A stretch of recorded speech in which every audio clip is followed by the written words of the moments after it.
लेकिन इसका डॉक्टर साहब दूसरी नुकसान चीज, नहीं होगा जब हम स्टेट ओन्ड गारंटीज जब होती हैं इस किस्म के एग्रीमेंट्स की, जब उससे एकदम से हम निकलेंगे तो उसके फिर हमें शायद भारी जुर्माने भी अदा करने पड़ते हैं। जी मैं उस पे आता हूं। जी। उसका तरीका ये है कि इस वक्त जो कलीदी मसला खड़ा हुआ हुआ है ना, ये मैंने किसी भी प्रोग्राम में दिया नहीं है, पर चलें अब चूंकि मैं भी बहुत कंसर्न्ड हूं। 17 चाइनीज फंडेड प्रोजेक्ट्स हैं, 11,000 मेगावाट के। मेरे ख्याल है 15-16 अरब डॉलर इनको देने हैं। इनका बहुत बड़ा बोझ आपको दिखाई दे रहा है। इनसे स्टेट लेवल पे और एस्टैब्लिशमेंट जो कि हमेशा सिविल एंड मिलिट्री हमेशा मौजूद होती है, इसको इस्तेमाल करते हुए इनसे कहिए, चाइना से हाईएस्ट लेवल पे बात कीजिए। जो स्टेट डेट इनको दिया हुआ है उसको स्टेट के उस पे ले जाइए, लॉन्गर टेनोर कर दीजिए। आपकी पर यूनिट कॉस्ट का जो ये जो 2000 अरब वाला मसला है कुछ हल होने की तरफ चला जाएगा। ये है आपका शॉर्ट टर्म भी मैंने बात कर ली, लॉन्ग टर्म भी। अपने टैरिफ को ठीक कीजिए, टैरिफ में से निकलिए। ये जो टैरिफ हमने इस वक्त बनाया हुआ है इसको हमें रीडू करना पड़ेगा। टैरिफ स्ट्रक्चर पे गौर कीजिए, ये भी एक बहुत ही कलीदी काम है। सब्सिडीज को फोकस कीजिए, निकल जाइए इस सब्सिडी देना थ्रू द टैरिफ और चले जाइए subsidy direct to the consumer, so that वो बिलीव कर सके कि पाकिस्तान में उसको कोई सब्सिडी दी जा रही है।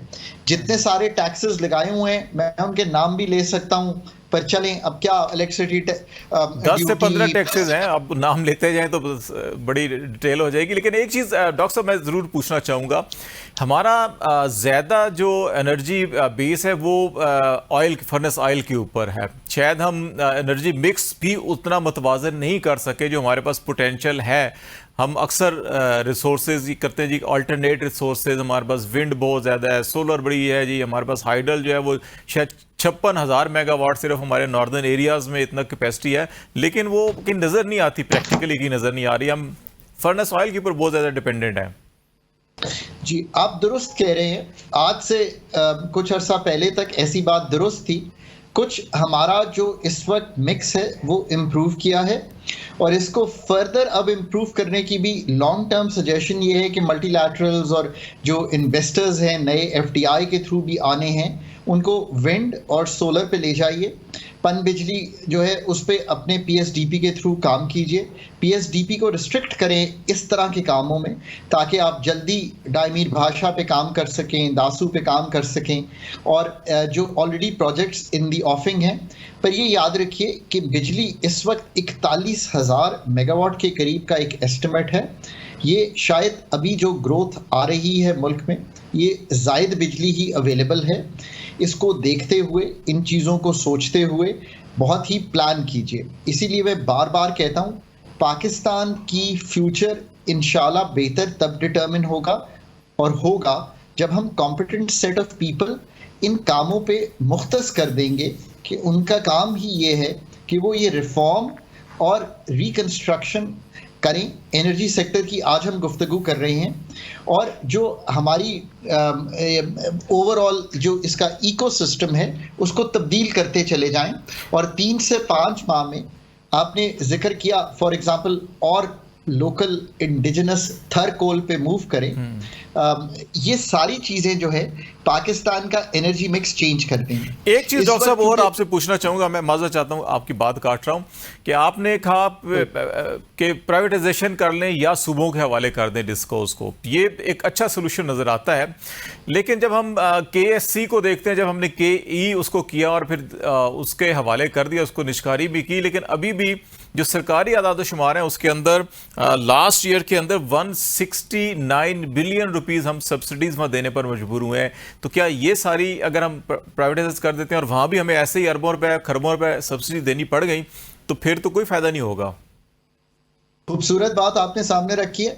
जो 520 अरब और जिसका आप 600 कह रहे हैं ना कि इस वक्त टीएनडी लॉसेस हैं, आप सोचिए कई के टीएनडी लॉसेस भी 150 अरब आपको देने पड़ते तो 150 अरब आपको इसमें देना पड़ता। जो आप गुफ्तगू सही फरमा रहे हैं कि एक सब्सिडी जाती है, उसके लिए मैंने पहले गुजारिश की कि आपको टैरिफ का रिफॉर्म करना पड़ेगा। और ये जो टैरिफ डिफरेंशियल सब्सिडी देते हैं हम, जो केई को भी दे रहे हैं, हम पूरे मुल्क में एक टैरिफ रखे हुए हैं। क्या कराची में प्लॉट की कीमत, लाहौर में प्लॉट की कीमत, गुजरांवाला में प्लॉट की कीमत, पत्तों की में प्लॉट की कीमत एक है?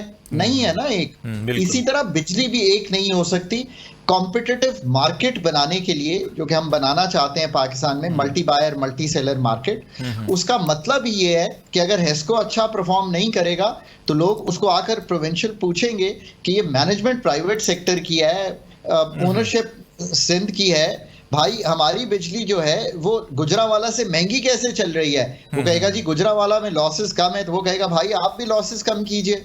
So this is the kind of comparative. एक और चीज डॉक्टर साहब, एक और चीज बड़ा क्विकली लास्ट मिनट है कि ये जो सारी सिचुएशन है इस वक्त, हर बंदा ये सोच रहा है कि उसको एक रिलीफ चाहिए। आपको नजर आ रहा है कि, मुझे तो इतना कोई खास नजर नहीं आ रहा कि गवर्नमेंट ने 48 घंटे दिए, तजावीज़ तैयार भी हो गई, कि फौरी रिलीफ आवाम को मिल सकता है, नहीं मिल सकता? अगर मिल सकता है तो क्या हो सकता है?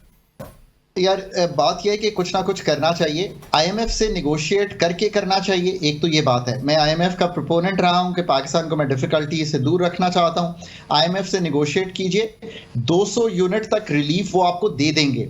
मेरा ख्याल है कि अगर आप स्मार्ट इनफ होंगे ना तो आपको 300 यूनिट तक भी कुछ रिलीफ देने की वो इजाजत दे देंगे। अब इसका क्या मतलब है? मेरा मतलब ये है कि कुछ स्टैगर कर दें बिल जो इस वक्त आए हुए हैं, सो दैट बोझ कम हो।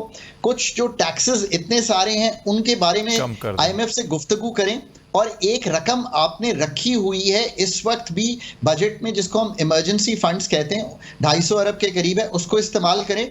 पर इसके लिए बहुत मेहनत करनी पड़ेगी, अथॉरिटीज को, सेटअप्स को बहुत मेहनत करनी पड़ेगी। ये आसान काम नहीं है, क्योंकि मैंने बहुत दफा आईएमएफ को मनवाया है चीजों पे, आपको मनवाना चाहिए। ये आज मौका है कि हमें, we have to come through for the people of Pakistan. Thank you very much doctor Khaqan Najeeb साहब। बातचीत और कह रहे थे कि गवर्नमेंट को बड़ी एफर्ट्स करनी पड़ेगी, मेहनत करनी पड़ेगी। आईएमएफ को अगर कन्विंस कर लिया जाए तो फौरी रिलीफ दिया जा सकता है, अदरवाइज हमें शॉर्ट टर्म के साथ साथ लॉन्ग टर्म के ऊपर फोकस करना होगा।